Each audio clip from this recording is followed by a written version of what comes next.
In our world lead, stuck and living in constant fear under the Taliban. This is the reality for Afghans who helped the U.S. military or worked for American organizations but were left behind after the chaotic 2021 U.S. withdrawal. Earlier this year, President Trump canceled the refugee program created to give them a pathway to move to the U.S. CNN's Isabel Young went to Afghanistan and spoke with some of those affected. Hundreds of thousands of Afghans worked with the U.S. government during their 20-year war here, as translators, drivers, civil society workers and doctors.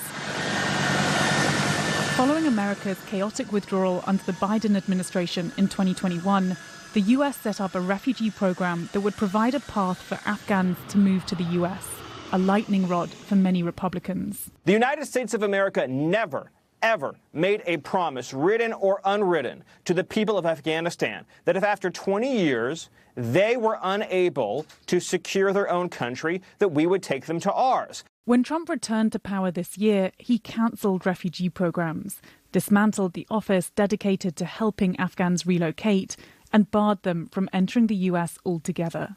We've been speaking to a lot of those individuals across the country, but sadly because of security concerns, most of them we're having to speak to on the phone. On paper, the US says they are still processing cases for people who worked with the US military directly.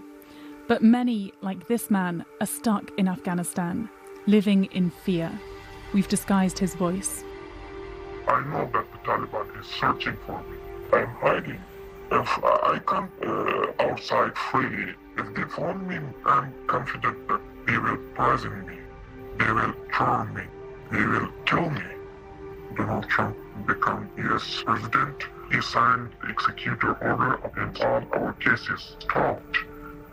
We stood with the U.S. forces side by side for a long term, but now they banned us. Why? Where is the justice?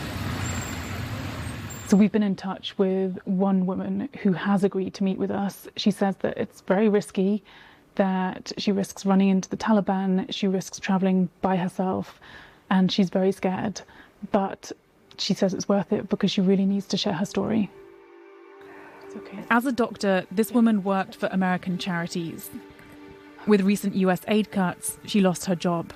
She now feels that her relationship with US organisations has put her and her family's life in danger.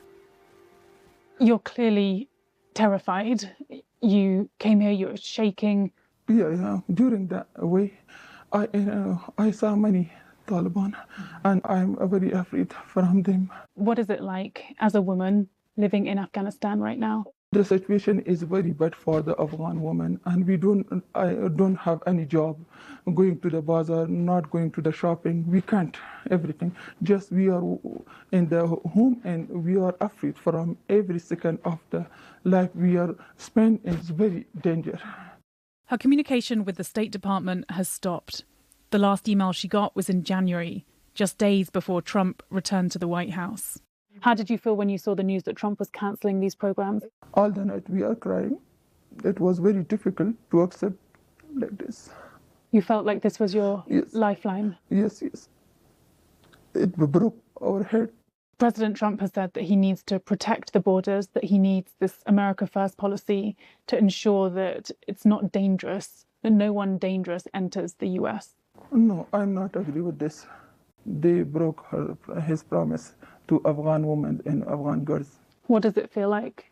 We're feeling bad because we trust on it and we're working with them as 20 years, and they promised us to we must be moved from here to America. What is your message to President Trump? Please start the cases again, and also please support the Afghani girls or women, because now it was very difficult for us. It was very dangerous, and I'm not feeling safe in here.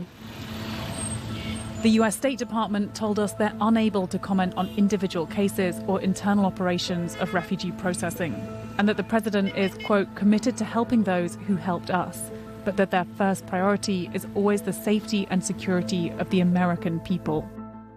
Well, we're seeing this America First agenda play out across the world in terms of US foreign policy, but obviously many thousands of people are really impacted and desperate in living in hope that these policies could change. Phil. Isabel Young, remarkable reporting. Thanks so much. Well, to Russia's war in Ukraine, that's next. And the message today from the Kremlin that may suggest President Trump's attempt to negotiate a peace plan may not pay off anytime soon. I'll ask former Trump National Security Advisor John Bolton about Russia's